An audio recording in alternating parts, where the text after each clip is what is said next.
participer à une conférence sur les forêts nourricières. Ça me fait vraiment plaisir. Je pense qu'en même temps, ça va être une bonne conférence d'introduction pour les autres conférences du reste de la journée, comme celle sur les aménagements comestibles, la vie du sol, la multiplication des fruitiers ou les plantes sauvages comestibles. Donc, je pense que à la fin de la journée, vous allez être remplis d'idées et de projets, vous allez être prêts pour cet été. Je vois qu'il n'y a pas juste mes amis dans la salle, donc je vais vous présenter. Je m'appelle Caroline Dufour-Larrivée, je suis agronome et biologiste, puis je suis consultante en agroforesterie dans les forêts nourricières sur la santé des sols. J'ai aussi cofondé avec d'autres personnes très passionnées le groupe citoyen Au coin de la rue, une forêt qui nourrit. C'est un groupe qui travaille bénévolement pour la promotion et le développement des forêts nourricières collectives. Donc, c'est surtout à travers cet angle-là que je vais vous en parler ce matin. Puis, pour vous connaître un peu, j'aimerais vous demander qui d'entre vous connaissez les forêts nourricières? Bien, super. Pour ceux qui connaissaient déjà, j'espère que je vais pouvoir vous en apprendre davantage. Pour les autres, ça me fait plaisir de vous en parler. J'espère que je vais réussir à susciter votre attention et votre intérêt. Donc, d'abord, je vais vous parler de permaculture. Ensuite, je vais vous parler d'agroforesterie pour en venir enfin aux forêts nourricières qu'on va voir en détail. Après, on va faire le survol de différents projets collectifs qui sont dans la grande région de Québec. Puis, on va terminer en explorant quelles seraient les possibilités pour nous à Québec, les citoyens de Québec, pour nos quartiers.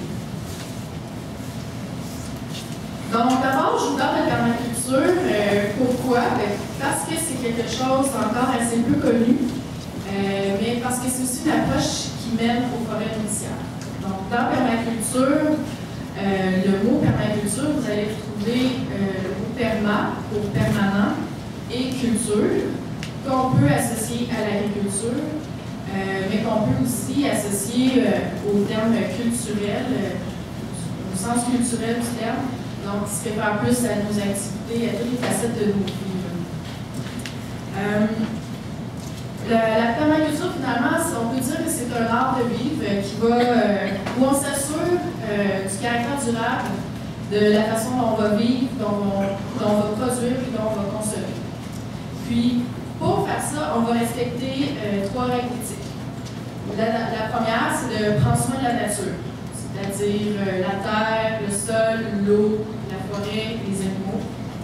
La deuxième, c'est de prendre soin de l'humain, c'est-à-dire soi-même, mais nos communautés, puis les générations futures.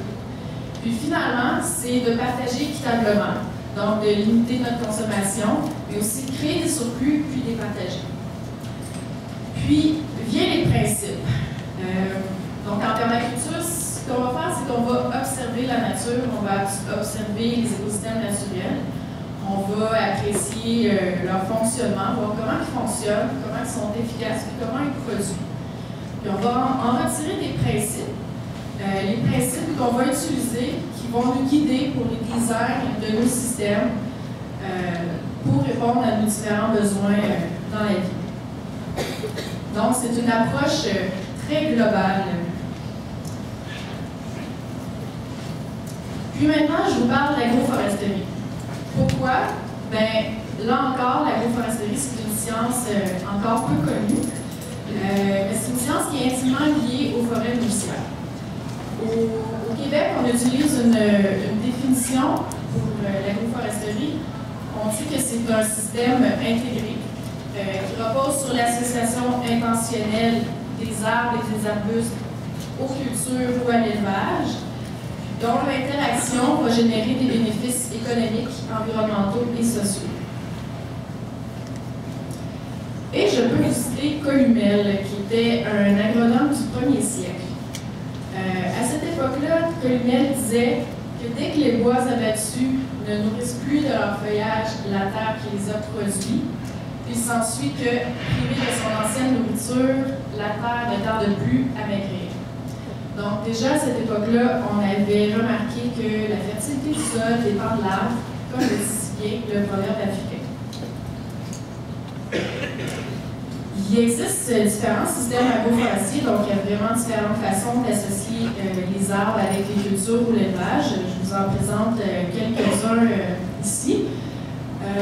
Comme ici, où on a les systèmes de culture intercalaire agroforestière.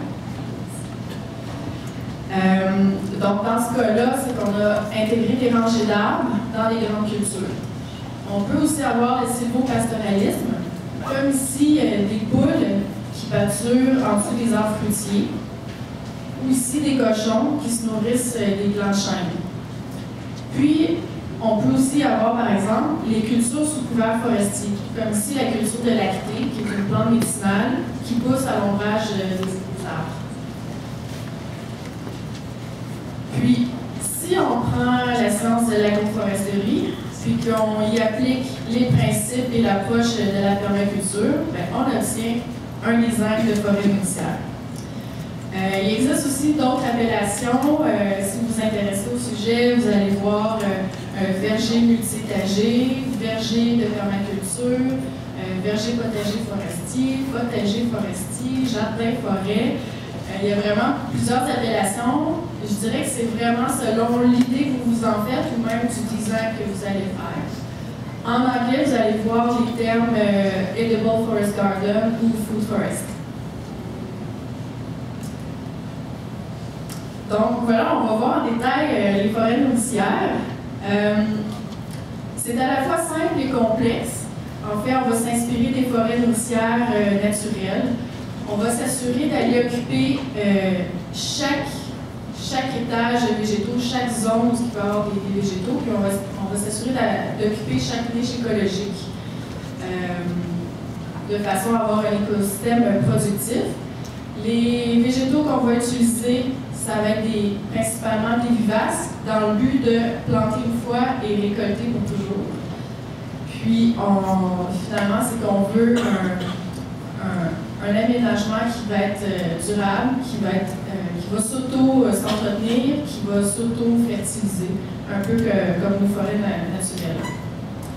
Donc, si on voit en détail la structure, au départ, on a les grands arbres qui forment la canopée.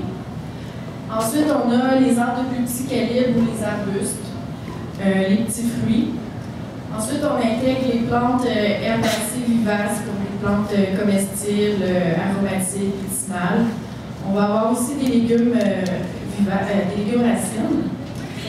Où le sol va être à nu ou au pied des arbres, on va intégrer les plantes couvre-sol. Puis, les plantes grimpantes vont pouvoir profiter des arbres conducteurs. Puis, évidemment, on va pouvoir ajouter la culture des champignons. On va pouvoir y installer des ruches. Puis, on peut même y intégrer des bassins d'eau où on va pouvoir avoir des plantes aquatiques ou des plantes de milieu vide, puis même des poissons. La différence avec une forêt naturelle, c'est qu'on va choisir les végétaux pour les services qu'ils vont nous rendre. Donc, on va choisir des végétaux qui vont nous apporter de la nourriture ou des biens qu'on va consommer, mais qui vont pouvoir aussi apporter un service dans l'aménagement, comme apporter de la fertilité ou apporter un soutien pour lutter contre les pathogènes, par exemple.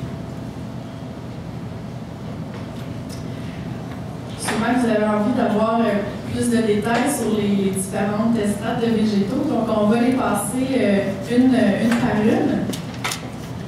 D'abord, la strate arborée, la canopée.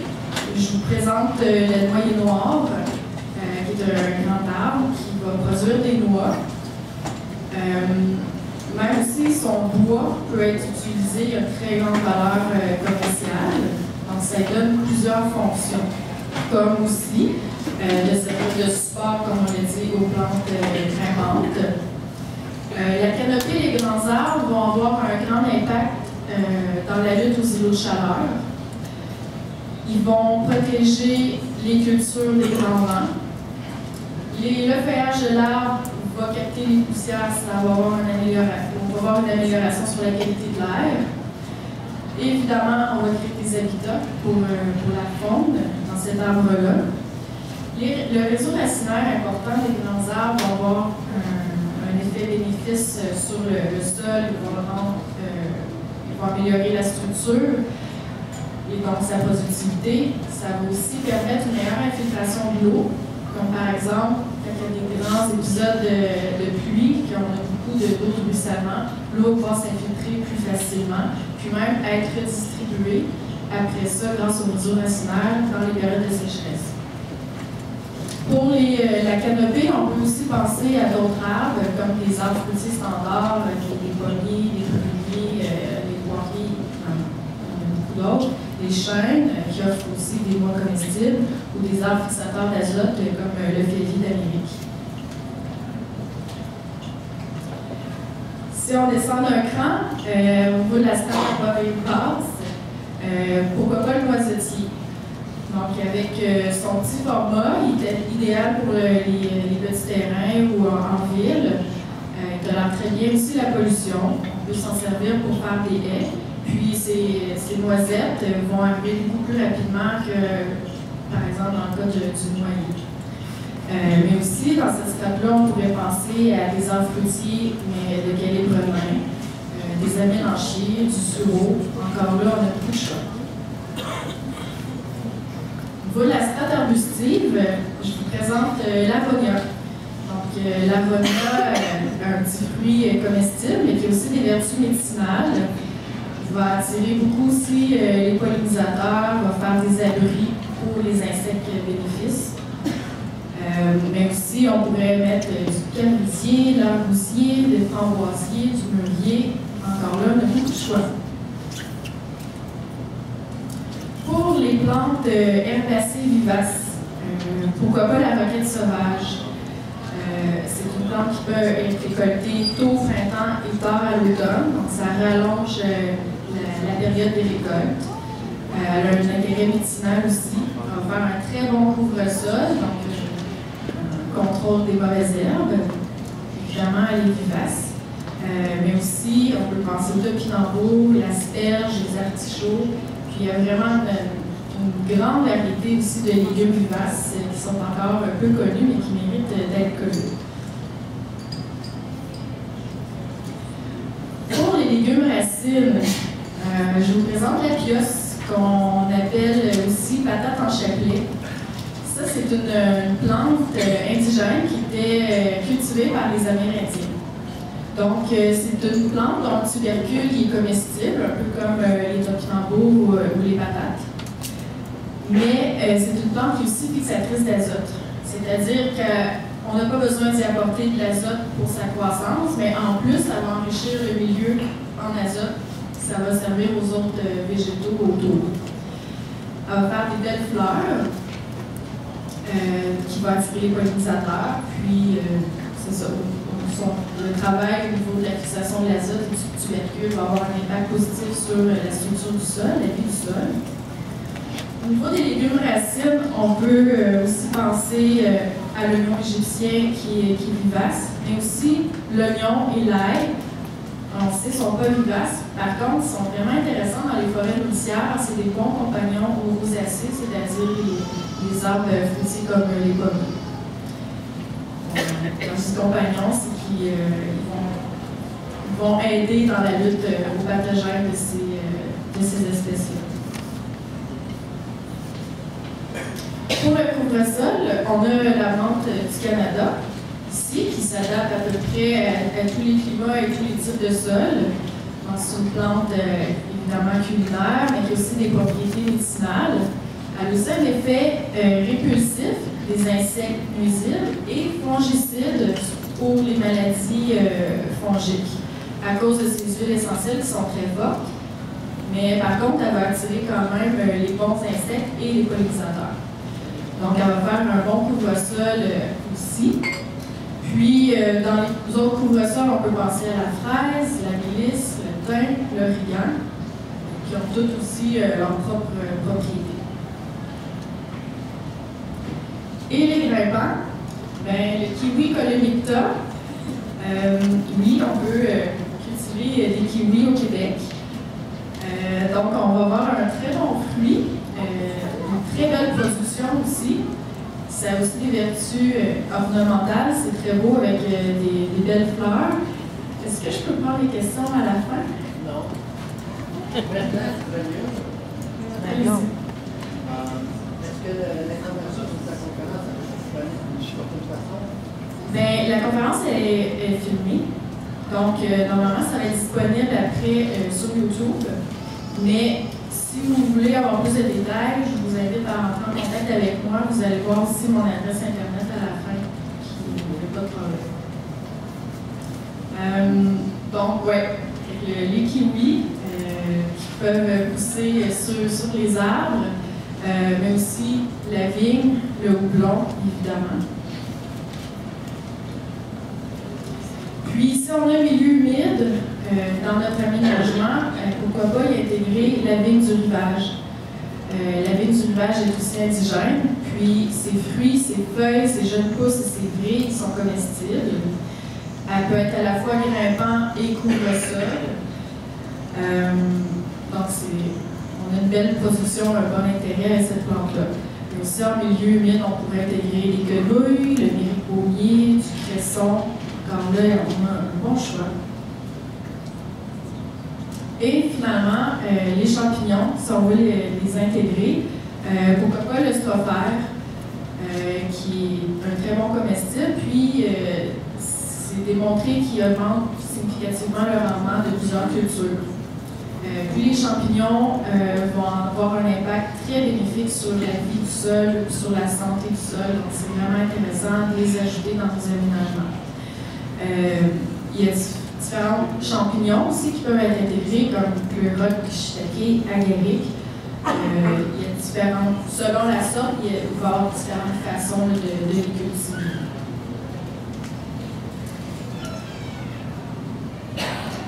Maintenant qu'on a vu les végétaux, ce qui est important après, c'est de comment on va les agencer. Donc c'est là qu'on rentre dans le design. Il y a vraiment différentes façons de faire, je vous en présente quelques-unes. D'abord, il y a la possibilité de faire les aménagements dans des rangées, comme un verger conventionnel. À ce moment-là, tous les végétaux sont intégrés dans une même rangée, puis ça permet le passage de machinerie, là, par exemple. On peut y aller avec des aspects peut-être un peu plus naturels ou permaculture, comme ici un aspect plus en mandala, ou là un design en clé de serrure qui permet d'augmenter la surface, finalement, d'augmenter les possibilités de plantation. Puis, ben, si on a juste un petit espace, on peut y aller avec un seul arbre ou un petit arbre ou un arbuste, puis y associer sa gueule de végétaux autour, comme par exemple si on est en ville, si on a juste un petit coin. Donc, il y a vraiment différents facteurs qui vont influencer pour soit le choix des végétaux ou leur agencement. Ça peut dépendre de l'espace disponible, ça peut dépendre du climat, de l'emplacement du site, de la nature du sol, des besoins des végétaux, l'ensoleillement, la topographie, la présence d'eau. Il y a vraiment différents facteurs qui peuvent être pris en compte. Donc, c'est important quand même. Ben, ça peut être judicieux et même rentable d'aller chercher une aide ou des conseils là, selon votre niveau d'autonomie, votre expertise dans ce domaine-là pour avoir un bon design, puis pour avoir une forêt productive, puis finalement que ça soit rentable. Donc, n'hésitez pas à aller chercher de l'aide, puis on est chanceux maintenant au Québec, cette aide-là, elle est là.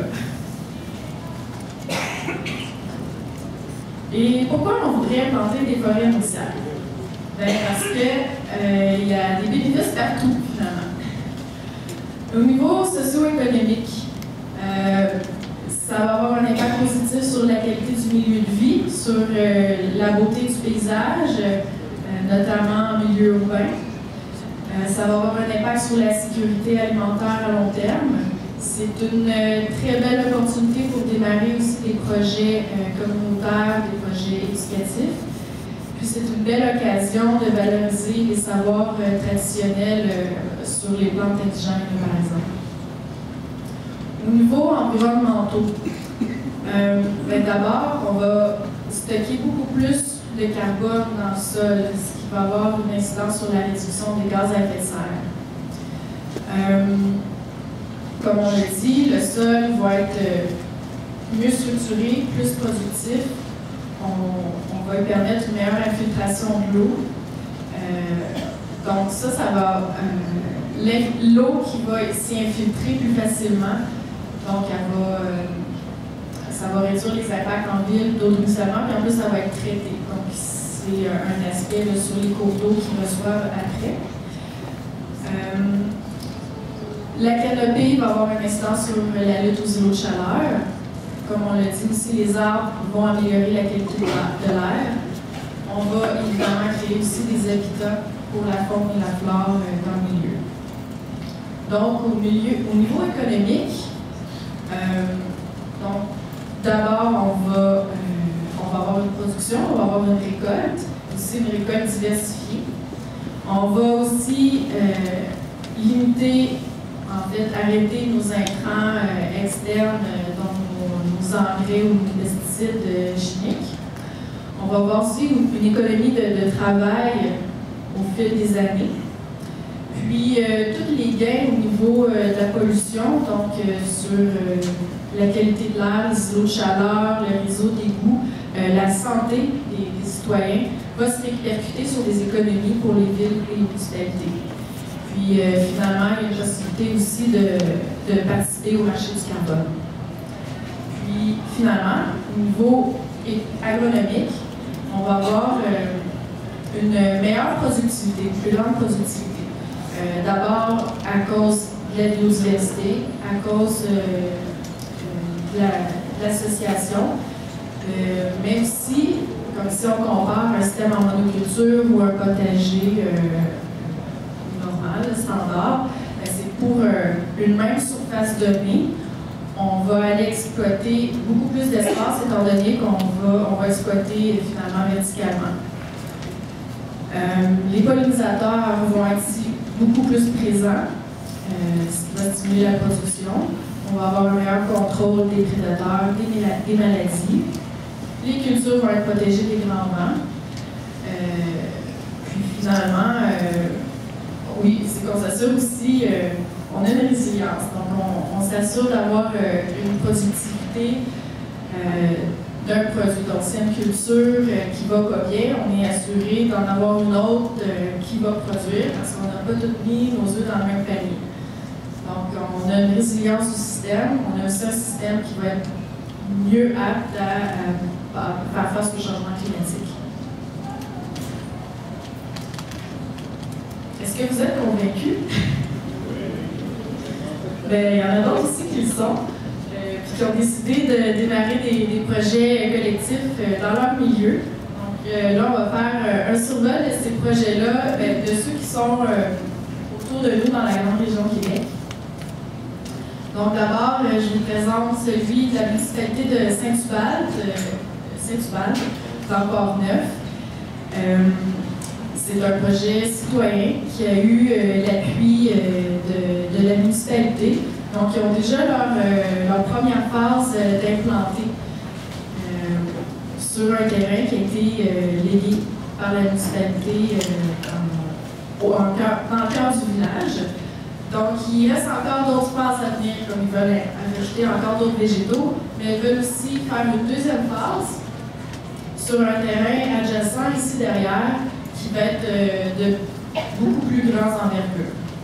Donc, l'appui de la municipalité, ça a été d'abord de céder un terrain, mais aussi offrir du financement, ce qui a permis d'acheter les végétaux, les amendements, de même engager un employé et d'engager un consultant dans les forêts nourricières. Donc, le projet est implanté avec les citoyens et les enfants. C'est un projet incroyable comestible, donc tout le monde est invité dans le village à aller se servir dans la forêt nourricière. Puis un volet éducatif aussi important. Puis pour la deuxième phase, là, ils plus miser sur la productivité, puis là, démarrer probablement un projet socio-économique dans le milieu. Vous pouvez les suivre, ils sont sur Facebook, sur Forêt Nourricière Saint-Hubert.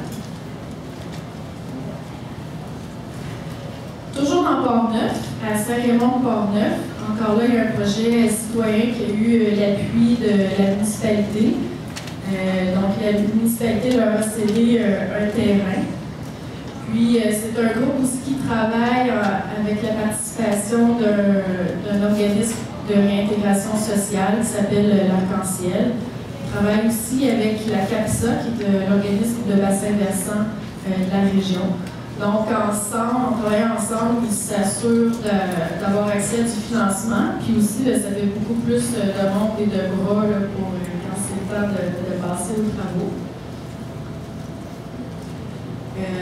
Puis pour Saint-Raymond, c'est un projet qui va s'implanter dès cet été. Dans la ville de Port-Neuf, là aussi, il y a un projet qui va s'implanter cet été, pris en charge par les citoyens. Puis encore là, la municipalité leur a offert un terrain en plein cœur du village. Ici, on traverse le fleuve, on va à Lepinière. Là, il y a une première phase de la forêt nourricière qui a été implantée, plus précisément chez les moissonneurs solidaires. Donc, les moissonneurs solidaires, c'est une ferme maraîchère qui permet la réinsertion sociale de jeunes hommes qui ont des difficultés.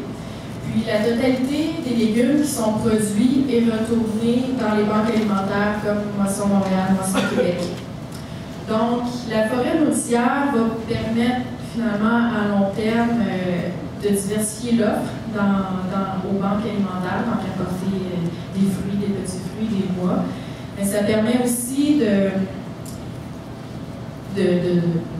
faire la promotion, faire la sensibilisation auprès de l'organisme sur l'intérêt de la permaculture, de l'agriculture biologique.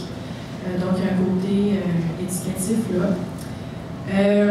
C'est une première phase, c'est vraiment juste une petite partie du terrain disponible qui a été implantée. Il reste encore beaucoup à faire. Donc, le site va devenir un site modèle et un site école. Donc, ça va être l'option envisagée pour permettre le développement encore du projet. Le site va être aussi accessible aux citoyens du village de Lepinière, qui est vraiment juste à proximité.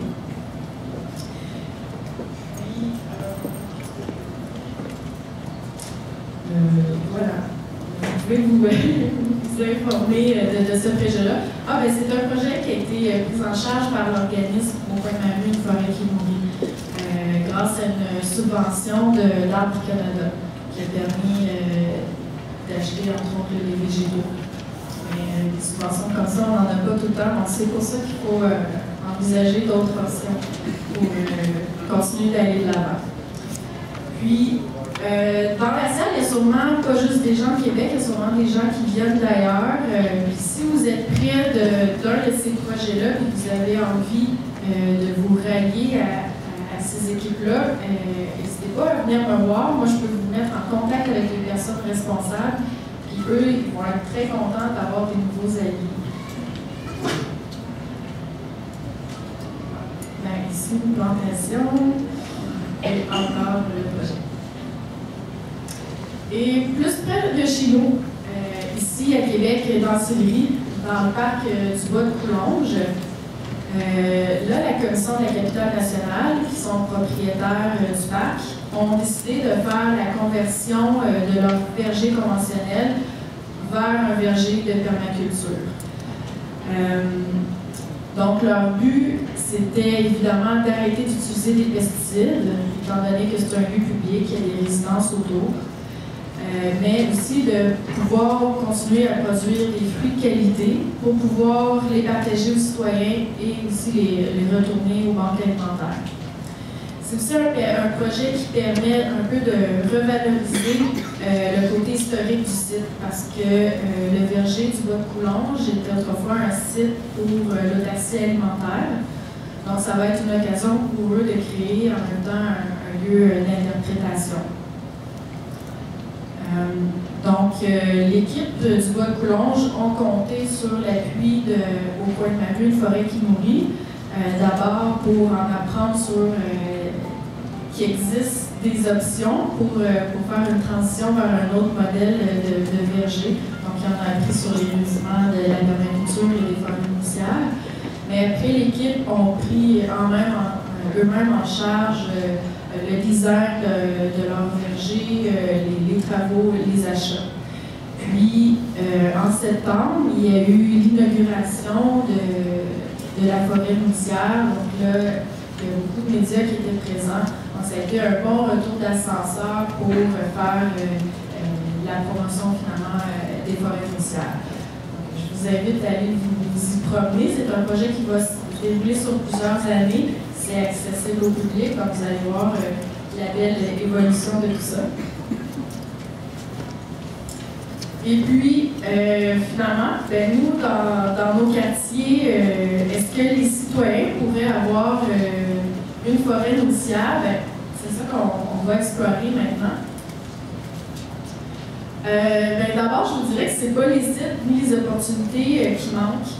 On peut, par exemple, utiliser des outils comme la carte interactive de Québec, où là, on peut avoir vraiment un bel aperçu de toute la région métropolitaine de Québec, puis faire des zones sur des secteurs en particulier, puis là, voir que, il y a l'espace là, il y a l'espace là. Puis les sites sont délimités, on peut même avoir les numéros de l'eau. Il y a même un travail qui a été fait d'une designer mouvement, je crois. Elle a fait l'inventaire de tous les sites qui seraient disponibles pour l'agriculture urbaine à Québec. Donc, à partir de son travail, c'est même possible de faire des recherches avec des critères bien précis, comme la proximité des résidences, des aires alimentaires, accessibilité en transport en commun. Donc, c'est un outil vraiment intéressant.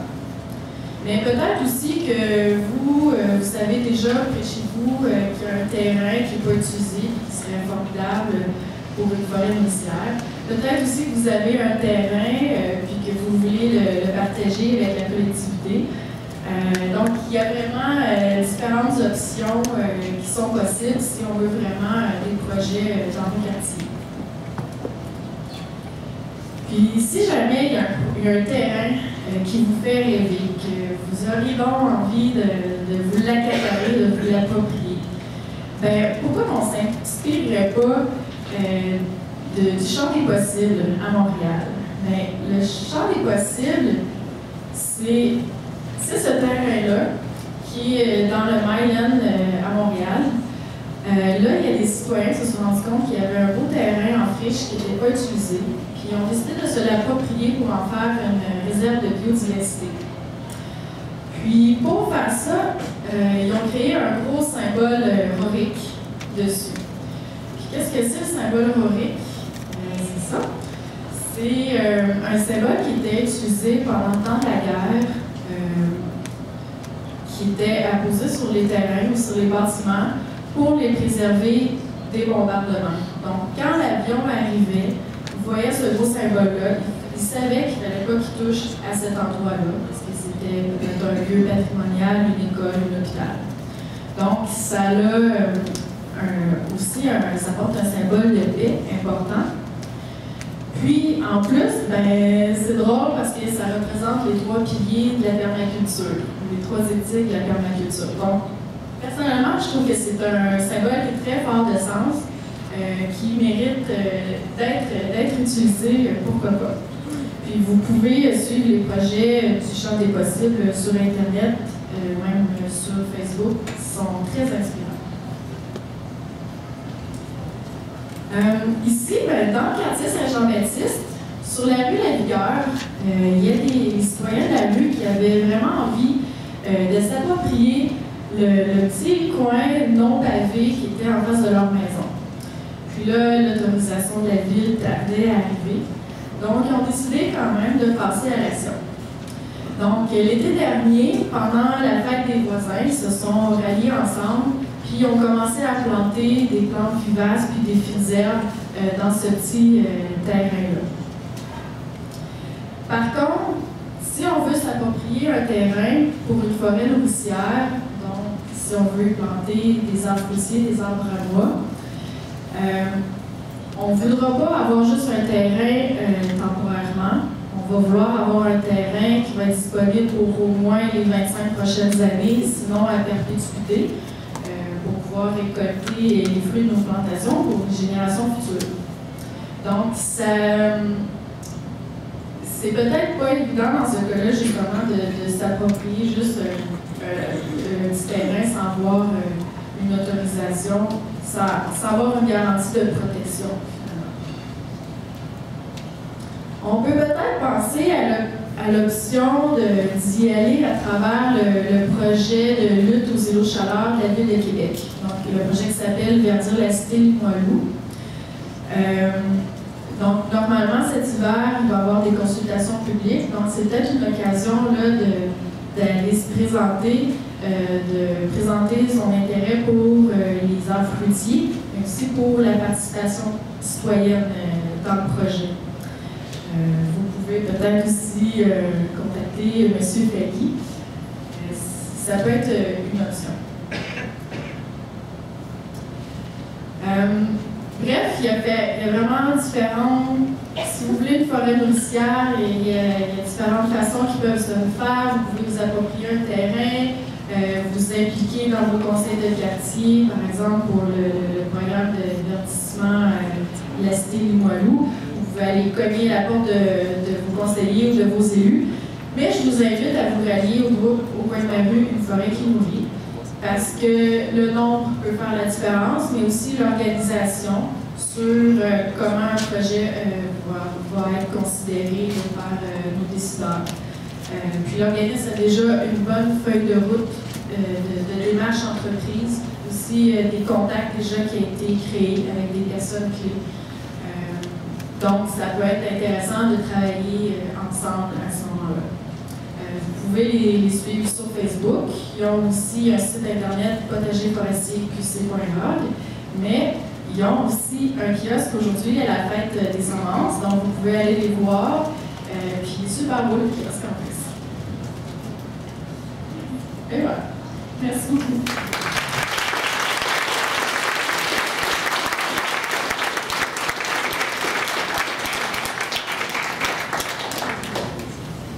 Alors, on a le temps pour une période de questions d'environ 15 minutes. Alors, je ne sais pas de quelle manière on peut procéder, si vous pouvez parler au micro. Non. Je vais l'expliquer.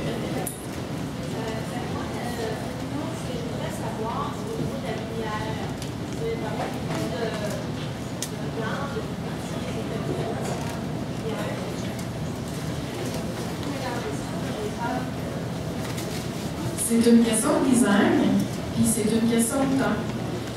Dans le design, on peut jouer probablement sur l'espacement entre les arbres.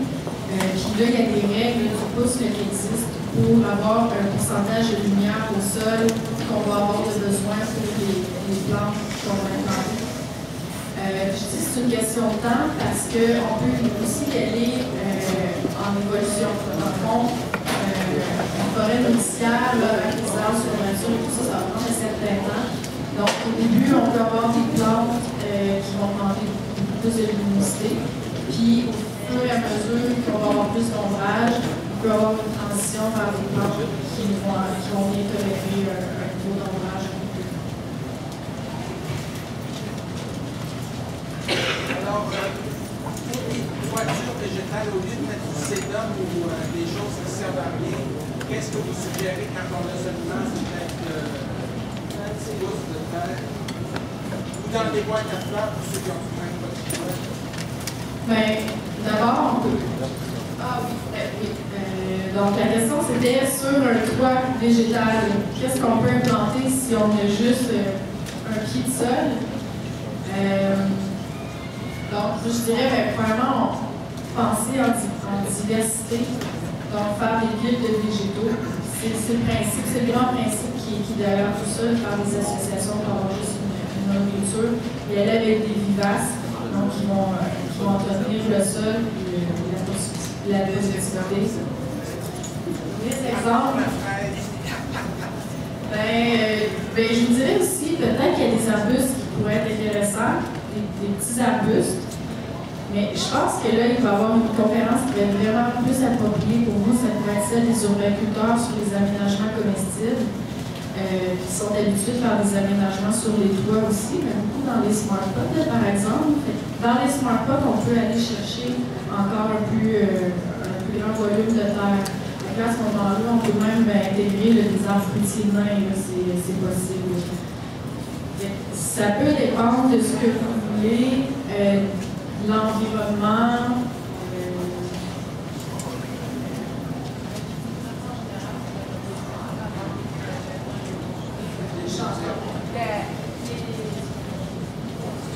Les herbes en général, ça doit revenir. Ouais. Donc, il faut aller à la culture en bac à réservoir d'eau, c'est celle dont vous parlez? Non, c'est sur les urbaculteurs, les aménagements comestibles. C'est bien.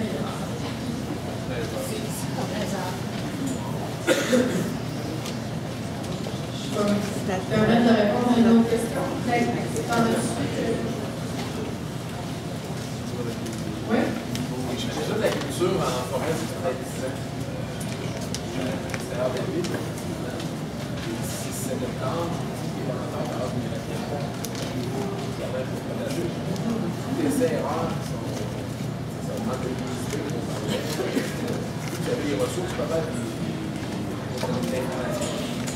Et c'est ce que nous autres, Oui, ben, ça peut être ça. Puis, la question, c'était ici, la personne a cultivé dans sa zone forestière, puis entre autres des patates. Puis, ça ne marche pas tout le temps, c'est ça, par manque de lumière. Ben, c'est les types de sol, l'acidité, pour les fondateurs, ça va très bien. Je prends les carottes, c'est zéro. Ça, tu le laissais, c'est plein de choses, tu fais du blond à l'intérieur, ça va. Bien, déjà, ça, on pourra s'en parler, mais déjà, si on est en milieu forestier, comme Astonam, beaucoup de résineux, donc c'est pas le même type de sol qu'un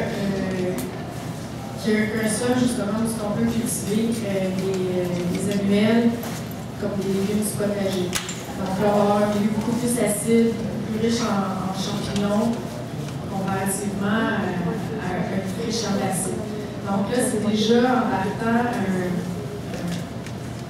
des milieux différents. Donc, l'idée aussi, c'est d'implanter des végétaux qui vont aimer ce milieu-là pour avoir le moins d'efforts possible à faire pour les préserver et les entretenir. Parce que s'ils ne sont pas bien dans ce milieu-là, c'est là qu'ils vont s'affaiblir, qu'ils vont avoir des maladies, tout ça. Donc, c'est peut-être finalement de choisir les bonnes espèces qui vont être adaptées à ça. Ça peut être des espèces qu'on est moins habitués de voir, mais qui vont avoir un intérêt, qui vont nous avoir un intérêt comestible.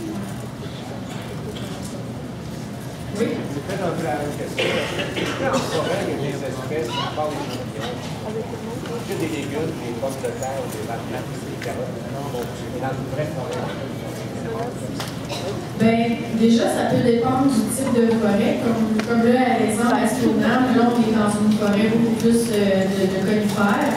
Mais si on est au sud du Québec, avec une forêt feuillue, on se rapproche un peu plus du milieu de vie de nos plantes annuelles de nos protégés. Donc là, il y a peut-être possibilité que ce soit plus facile. Mais sinon, moi, je pense qu'il faut aller vers des espèces qui sont plus adaptés pour la condition du site qu'on a. Puis, tout dépendant, ça ne veut pas nécessairement dire que c'est nos légumes conventionnels qu'on est habitués. Oui. Tu as parlé de noyer noir. Mais il y a pas. Mais les noyers noirs, on peut tendance à lâcher le toxine dans le sol pour les autres arbres et arbustes. Oui. Alors, la question, c'est, j'ai parlé de noyer noir, puis les noyers noirs, ils libèrent une toxine dans le sol qui peut être néfaste pour les autres végétaux. C'est la juglone, la toxine. Puis, premièrement, c'est pas tous les végétaux qui sont intolérants. Donc, c'est quand même, on n'a pas la connaissance sur tout, mais on a quand même, il existe une bonne liste de végétaux qu'on sait qui sont tolérants. Il y en a quand même plusieurs. Après ça, il faut l'intégrer dans le design si on en veut. On peut jouer sur la distance du noyer par rapport aux autres végétaux. Puis où on peut mettre finalement les végétaux qui vont tolérer pour faire une zone tampon avec les autres. Et aussi, on peut utiliser les plantes qui seraient invasives comme la menthe ou les mûres pour restreindre leur invasion dans le concept.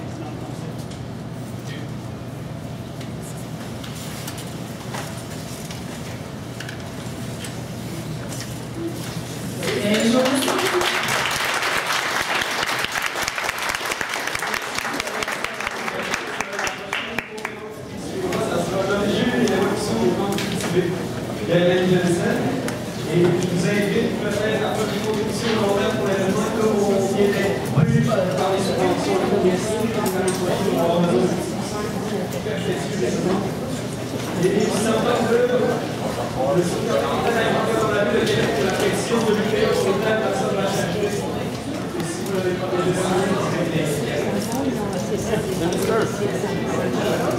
Ça va, toi?